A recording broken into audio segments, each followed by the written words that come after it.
یک شخص اندھیری رات میں فجر کی نماز پڑھنے کے لیے گھر سے نکلا۔ اندھیرے کی وجہ سے اسے ٹھوکر لگ گئی اور وہ منہ کے بل کیچڑ میں گر گیا۔ کیچڑ سے اٹھ کر وہ گھر واپس آیا اور لباس تبدیل کر کے دوبارہ مسجد کی طرف چل دیا۔ بھی چند قدم ہی چلا تھا کہ دوبارہ اسے ٹھوکر لگی اور وہ دوبارہ کیچڑ میں گر گیا۔ کیچڑ سے اٹھ کر وہ پھر دوبارہ اپنے گھر گیا، لباس بدلا اور مسجد جانے کے لیے دوبارہ گھر سے نکلا۔ ہی وہ اپنے گھر سے باہر نکلا تو اس کے دروازے پر اسے ایک شخص ملا جو اپنے ہاتھ میں روشن چراغ تھامے ہوئے تھا۔ چراغ والا شخص چپ چاپ نمازی کے آگے مسجد کی طرف چل دیا۔ اس مرتبہ چراغ کی روشنی میں نمازی کو مسجد پہنچنے میں کسی دشواری کا سامنا نہیں کرنا پڑا۔ وہ خیریت سے مسجد پہنچ گیا۔ مسجد کے دروازے پر پہنچ کر چراغ والا شخص رک گیا۔ نمازی اسے چھوڑ کر مسجد داخل ہو گیا اور نماز ادا کرنے لگا۔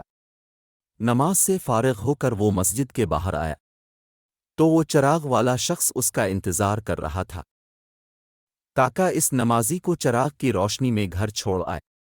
جب نمازی گھر پہنچ گیا تو نمازی نے اجنبی شخص سے پوچھا، آپ کون ہیں؟ اجنبی بولا، سچ بتاؤں تو میں ابلیس ہوں۔ نمازی کی تو حیرت کی انتہا نہ رہی۔ اس اجنبی کی یہ بات سن کر نمازی سوچنے لگا، ابلیس شیطان کیسے مجھے مسجد تک چھوڑ سکتا ہے؟ اس کا کام تو لوگوں کو بہکانا ہے۔ تو اس شخص نے بڑی حیرت کے ساتھ ابلیس سے پوچھا، تجھے تو میری نماز رہ جانے پہ خوش ہونا چاہیے تھا، مگر تم تو چراغ کی روشنی میں مجھے مسجد تک چھوڑنے آئے۔ ابلیس نے جواب دیا کہ جب تمہیں پہلی ٹھوکر لگی اور تم لباس تبدیل کر کے مسجد کی طرف پلٹے تو اللہ تعالیٰ نے تیرے سارے گناہ معاف فرما دیے۔ جب تمہیں دوسری ٹھوکر لگی تو اللہ تعالیٰ نے تمہارے پورے خاندان کو بخش دیا، جس پر مجھے فکر ہوئی کہ اگر اب تمہیں ٹھوکر لگی تو اللہ تعالیٰ کہیں تمیری اس عمل کی بدولت تمہارے سارے گاؤں کی مغفرت نہ فرما دے، اس لیے میں چراغ لے کر آیا ہوں کہ تم بغیر گرے مسجد تک پہنچ جاؤ۔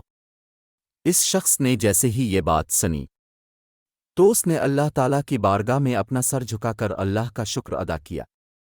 تو دوستو، یہ ہے ہمارے رب کی شان۔ سبحان اللہ۔